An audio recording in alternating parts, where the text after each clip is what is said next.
True Horror Vault. Welcome to True Horror Vault. There are highways in America that aren't just roads to get from one place to another, but silent witnesses to stories that still steal the sleep of countless truck drivers, tourists, and late-night lone travelers. In the daylight, these roads might seem completely ordinary, but at night, especially after midnight, when there are no towns for hundreds of miles, when there is no human presence, when only your headlights cut through the dark, and the surrounding darkness seems to stare right back at you. That's when many claim to have seen things that no one can explain to this day. Tonight's first story comes from America's most legendary road, Route 66. Listening to this might make you think twice the next time you consider pulling over on a deserted highway in the middle of the night. Story 1. Mile marker 289 of Route 66. My name is Ryan Carter. It was the last week of October 2022. I was driving from Arizona toward Oklahoma. Due to my job, I often had to drive alone on long highways, so deserted roads were nothing new to me. That night started out completely normal too. It was around 11:40 p.m. I was driving along a stretch of old Route 66. There were no lights ahead except for my headlights. My phone had no signal. The GPS kept flashing, signal lost. I tried turning on the radio. Just static. Suddenly, through the static, I heard a sentence in a very low voice. "Don't stop." I thought it was just a distant radio station. I turned the radio off. A few minutes later, an old gas station came into view. The strange thing was, the station lights were on, but there were no cars around. The shop door was half open. I walked inside. Empty. Nobody was there. Thick dust was layered over the counter, yet steam was rising from a fresh cup of coffee. I froze. If the place was covered in so much dust, how was that coffee still piping hot? Right then, ting! The bell on the shop door rang on its own. I quickly looked back. Nobody was there, just the door gently swinging back and forth. My heart started pounding against my ribs. I bolted out, got into my car, and turned the key. Once, twice, 3 times, the engine wouldn't start. Right then, I looked into the rearview mirror. Standing right in front of the gas station door was a figure. A tall man, wearing an old cowboy hat. His face was obscured in shadows. He was just standing there, unmoving. I looked away and looked back. Now he was closer. I swear on my life, he hadn't walked, yet he was closer. At that exact moment, the car suddenly roared to life. I slammed on the accelerator. The car sped away. But a few seconds later, as I glanced into the rearview mirror again, the man was now standing right in the middle of the road. I slammed on the brakes. In the glare of the headlights, I saw him slowly raise his head, but he had no face, just deep pitch-black darkness. I blinked and opened my eyes again. The road was empty. Nobody was there. I didn't stay a second longer. About an hour later, I reached a truck stop and told the entire story to an old trucker. The man stayed quiet for a long time. Then he asked, "Did you stop near mile marker 289? Surprised, I replied, "Yes." He took a deep breath and said, "I've been driving trucks on this road for 25 years. I never stop there at night. Many people say there's an old gas station there, but during the day, nobody can ever find it." I wanted to brush it off with a laugh. The next morning, I decided to go back and check the spot in broad daylight. I drove back down the same stretch of road. According to the GPS, I had reached the exact location. But there was no gas station. Just empty desert and a small rusted signpost. It read, "Mile 289. I stood there in complete shock, scanning the barren landscape. Right at that moment, the car radio switched on by itself. Through the static came that exact same voice. "I told you. Don't stop." Then everything went dead silent again. I still drive long highways today, but if I ever see a lit-up gas station on a deserted road late at night, I never pull over. Sometimes, the most terrifying thing isn't what you see, it's what can no longer be found in the light of day. You are listening to True Horror Vault. After that eerie encounter on Route 66, we move on to another notorious road in America. A road whose very name has turned the faces of veteran truck drivers pale for decades. Some call it the Devil's Highway, while others say, if you're alone on this road after midnight, you might not even realize that the shadow walking outside your vehicle isn't your own. Story 2. The Black Passenger of Route 666. My name is Daniel Brooks. I used to drive trucks for a transport company in New Mexico. For nearly 10 years, I covered thousands of miles. I've seen storms, blizzards, and desert dust storms. But that night in November 2021 still haunts my sleep. I was delivering cargo from Farmington toward a small southern town. The shortest route was along a section of old Route 666. Even though the road was officially renumbered, veteran drivers still refer to it as Route 666. Many people had warned me, avoid that road at night. I just laughed it off. I didn't believe in ghost stories. It was around 1:20 a.m., nothing but desert all around, not a house for miles. Suddenly, the truck's radio turned on by itself. Strange static filled the cab. Then, it sounded like someone breathing very slowly. I quickly shut the radio off. Not even 10 seconds passed before it turned back on. This time, a low voice spoke. Turn around. Annoyed, I pulled the fuse out. The radio went completely dead, yet the same whisper kept coming straight out of the speakers. A cold chill ran down my spine. I stepped on the gas. A little while later, I spotted a black SUV in my rearview mirror. The vehicle had no headlights on, yet it was clearly visible in the dark. I thought maybe the moonlight was reflecting off it, but there wasn't even a moon in the sky that night. The SUV slowly crept right up behind my rig. I pulled slightly to the side to let it pass, but it didn't overtake. It maintained the exact same distance behind me. 5 minutes, 10 minutes, 15 minutes, just trailing me. Suddenly, thick fog enveloped the entire road. I slowed down. At that exact moment, the black SUV pulled up right alongside my driver's window. Curious, I glanced over at the driver. And right then, my heart nearly stopped beating. Someone was sitting in the driver's seat. But he had no head. Above his neck was pure darkness. Yet 2 glowing white eyes stared at me directly from within that black void. In absolute terror, I gripped the steering wheel tightly. The very next second, the SUV dissolved into smoke, right before my eyes. There were no turns, no side roads, yet it was gone. I tried to convince myself that I was just exhausted, that my eyes were playing tricks on me. Right then, on the passenger door of my truck, knock, knock, knock. I looked over. No one was outside, but on the dust-covered window, 5 long finger marks slowly began to form, as if an invisible hand was pressing against the glass from the outside. My mouth went dry. I began to pray, and right at that moment, a calm voice drifted from the other side of the door. Let me in. I didn't answer. I slammed on the gas. The voice sounded even closer now. I've been alone for so long. Then, the entire truck violently shuddered. I thought a tire had blown out, but everything was fine. 10 minutes later, I spotted a 24-hour truck stop in the distance. Seeing those lights felt like a gift of life. I pulled in, parked, and jumped out of the truck. The old attendant at the station took one look at my face and asked, "Did you just come off that old road?" Astonished, I asked, "Yes, how did you know?" The man pointed toward my passenger door and said, "Because those handprints are showing up again." I turned around. There on the door were 5 long black handprints, looking almost as if they were etched in burnt ash.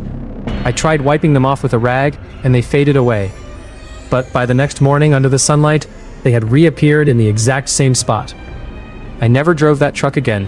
The company eventually sold it. A few months later, a former coworker called to tell me that the new owner was making the exact same complaint.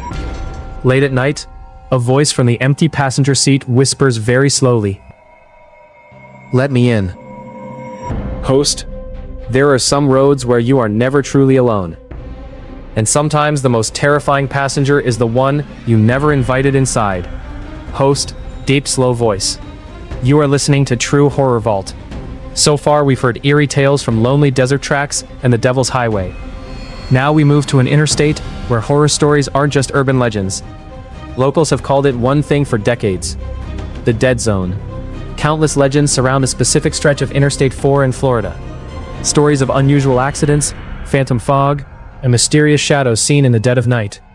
Tonight's story is born from those very legends. Story 3. The White Fog of the I-4 Dead Zone. My name is Ethan Walker. Back then, I worked the night shift at a hospital in Orlando. My shift ended around 2 a.m. that night. A storm was forecasted. To get home, I had to take Interstate 4. I was exhausted and just wanted to get back as fast as possible. The highway was nearly deserted, save for the occasional red taillights of a distant truck. Suddenly, I noticed it started raining. But right ahead on the highway stood a literal wall of white fog. I had never seen fog that dense in my life. I reduced my speed and drove right into it. Within a second, everything vanished. My headlights barely penetrated a few feet ahead. Then, my car's digital clock flickered. It went from 2:17 a.m. straight to 12:17 a.m. I figured it was a glitch in the electronics. Right then, the radio turned on by itself. No music, no news, just a chorus of human whispers. All together, as if hundreds of people were speaking in low tones at once, though not a single word was legible. My hands trembled on the wheel. I shut the radio off and pulled out my phone. No network service. Suddenly, a notification popped up on the screen. Unknown location shared. Confused, I tapped it open. The map showed my car's location, not on the highway, but right in the middle of a small cemetery. I quickly closed the app, trying to rationalize it as a simple GPS error. Right then, I saw someone standing in the fog ahead, dressed in white, head bowed. I slammed on the brakes. The figure didn't flinch. I honked the horn. No response. I decided to step out of the car. The moment I opened the door, a bone-chilling gust of wind hit me, as if winter had instantly set in. I took a few steps forward and called out, "Are you okay?" No answer. The moment my hand touched their shoulder, they vanished into thin air like smoke. Yet, beneath my touch, I felt something bitterly cold. In pure panic, I ran back to the car. The moment I got in, I noticed the passenger seat was soaking wet, as if someone dripping in rain had just been sitting there. I stared at it in horror. Slowly, a wet handprint began to press into the seat fabric. Then another, as if an invisible entity was leaning over toward me. I couldn't catch my breath. Suddenly, a woman's voice whispered right next to my ear. "Did you see me?" I spun around. No one was there. The voice spoke again, even softer. "Then, now I can see you too." I didn't wait another second. I turned the ignition, and miraculously, the engine roared to life instantly. I drove through the heavy fog for about 5 minutes before the road suddenly cleared. The rain returned to normal. The highway was clear. The digital clock jumped back to 2:23 a.m. Only 6 minutes had passed, even though it felt like an eternity. Inside that mist. When I got home, I went to clean the wet passenger seat and felt something hard underneath the fabric. I pulled it out. It was an old silver locket. Inside was a black and white photo of an unfamiliar young woman. Engraved on the back, Emma, 1968. I had never seen that locket before. The next day, I took it to a local historical museum. An elderly researcher looked at the photo and fell silent for a long time. He pulled out an old newspaper clipping. The headline read, "Young woman missing after night drive on I-4. Year, 1968. The photo was an exact match. I didn't ask any more questions. I left the locket there and walked out. To this day, whenever I drive on heavy rainy nights, I sometimes see a white silhouette standing in the fog beyond the windshield. And right at that moment, my car clock flickers to 12:17 a.m., if only for a second. Host, calm, mysterious voice. Some roads don't just take you to a destination. Some roads carry memories of the past that never truly end. Host, deep, slow voice. You are listening to True Horror Vault. So far, we've heard terrifying encounters from Route 66, Route 666, and the I-4 Dead Zone. Now we head to another legendary desolate stretch of road in America, U.S. Route 50. Cutting straight through Nevada, this highway carries a famous nickname, the loneliest road in America. There are stretches here where you can drive over 60 miles without seeing another soul or vehicle. Just mountains, desert, and endless silence. People say, if someone pulls up behind you on this road late at night, never assume they are alive. Story 4. Nevada's Last Exit. My name is Lucas Miller. I'm a freelance photographer. In September 2023, I set out to photograph abandoned mines and ghost towns in Nevada. After spending all day in the mountains, I started heading back around midnight. The GPS showed that there wasn't another town for nearly 90 miles. I thought, no problem. Half a tank of gas and the car is running smoothly.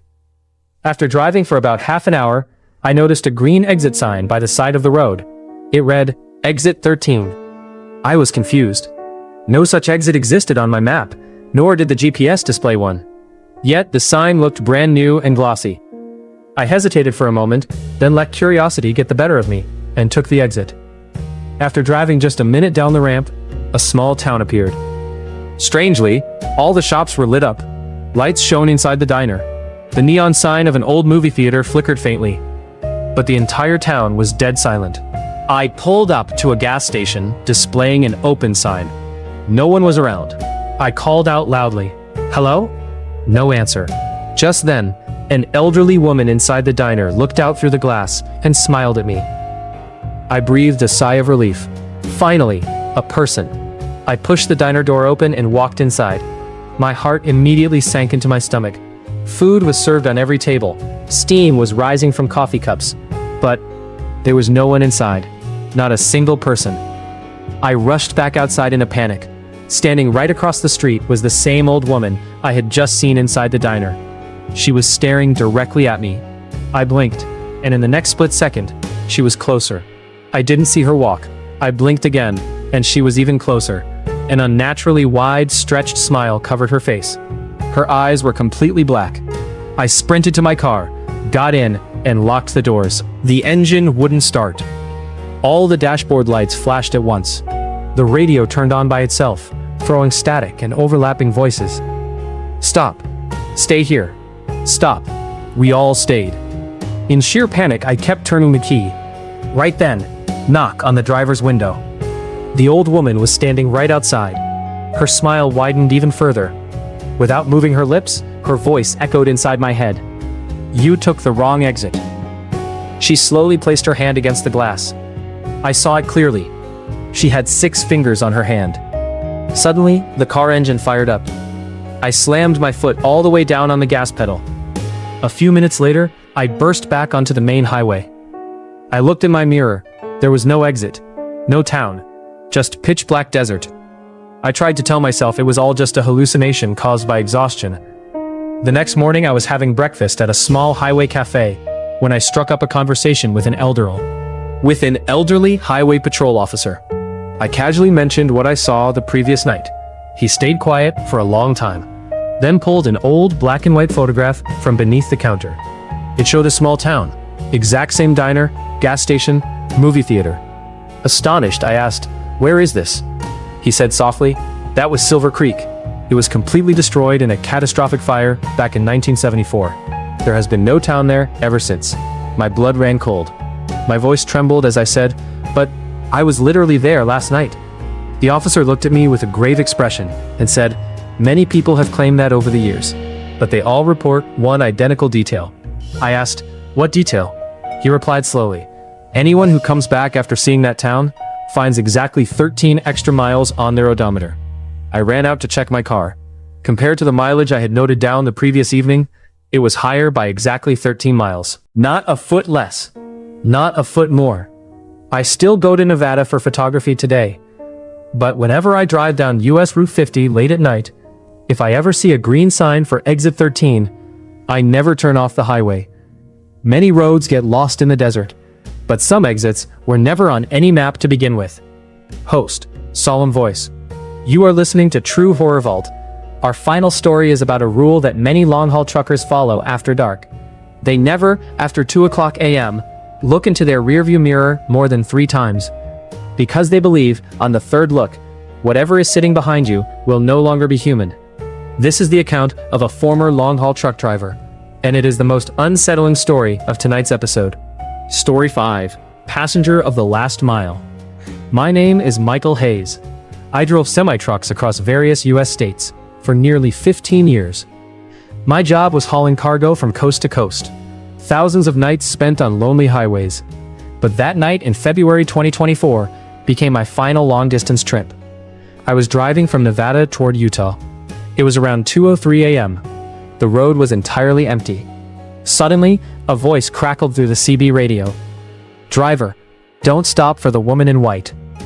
I went to reply, but stopped as another voice chimed in immediately. "She's already inside." My stomach knotted up. I slowly glanced over at the passenger seat. It was empty. I told myself it was just truckers pulling a bad prank. Driving a bit further, I saw a figure standing by the shoulder of the road. A woman in a long white dress, barefoot, head hanging down.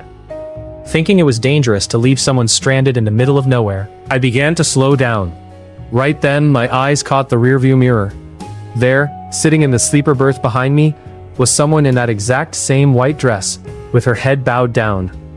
I instantly snapped my gaze back to the front. The woman on the side of the road was gone. The highway was completely clear. Slowly, I glanced back at the mirror. The back seat was empty. I let out a sigh of relief, thinking fatigue was tricking my eyes. But right at that moment, someone whispered very softly right beside my right ear, "Don't look a third time." I froze solid. No one else was supposed to be inside my truck cab. Yet, my breathing was mingling with someone else's icy breath. I didn't look in the mirror, not at all. But a few seconds later, the mirror began to slowly tilt downward on its own, as if an invisible hand was adjusting it. Eventually, my eyes unwillingly caught the mirror reflection. That was the third time. Sitting in the back wasn't just one person. There were 5 people sitting there, all wearing white dresses, all with their heads bowed down. Then, all 5 raised their heads in unison. None of them had eyes, just deep, hollow black sockets. I screamed and slammed on the brakes. The semi jackknifed slightly and skidded to a halt on the shoulder. Everything went dead quiet. Trembling, I forced the door open and scrambled outside, gasping for air in the freezing night wind. Right then, I heard the truck door slam shut behind me. Slam. I turned around. The cab lights were on. Sitting behind the steering wheel was someone else, an unfamiliar man. He slowly turned his face toward me. He had no eyes, yet I felt him staring directly into my soul. Then, the truck started driving away on its own. I ran after it, screaming. But within seconds, the rig vanished into the darkness. About 20 minutes later, a highway patrol cruiser picked me up. The next morning, they found my truck parked about 2 miles down the road. Engine off, doors locked, keys still in the ignition. But the most chilling detail found during the inspection.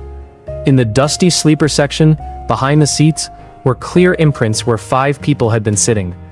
And on the inside of the windshield, 3 words were written from the inside out. "We are home." I don't drive trucks anymore.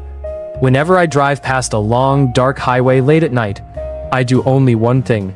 I flip my rearview mirror all the way down. Because some passengers are better left unseen. True Horror Vault, main outro. That wraps up tonight's episode of True Horror Vault. Remember, all roads are mapped out, but not all passengers are human. If tonight's 5 stories left you with a sense of unease, mystery, and shadows, be sure to join us for the next episode. If you enjoyed the video, please drop a like, share your thoughts or personal experiences in the comments, and don't forget to subscribe to True Horror Vault with notifications turned on, so you never miss a terrifying tale. Until next time, if you ever find yourself driving alone on a deserted American highway late at night, and you suddenly feel like someone is sitting behind you, whatever you do, do not look back.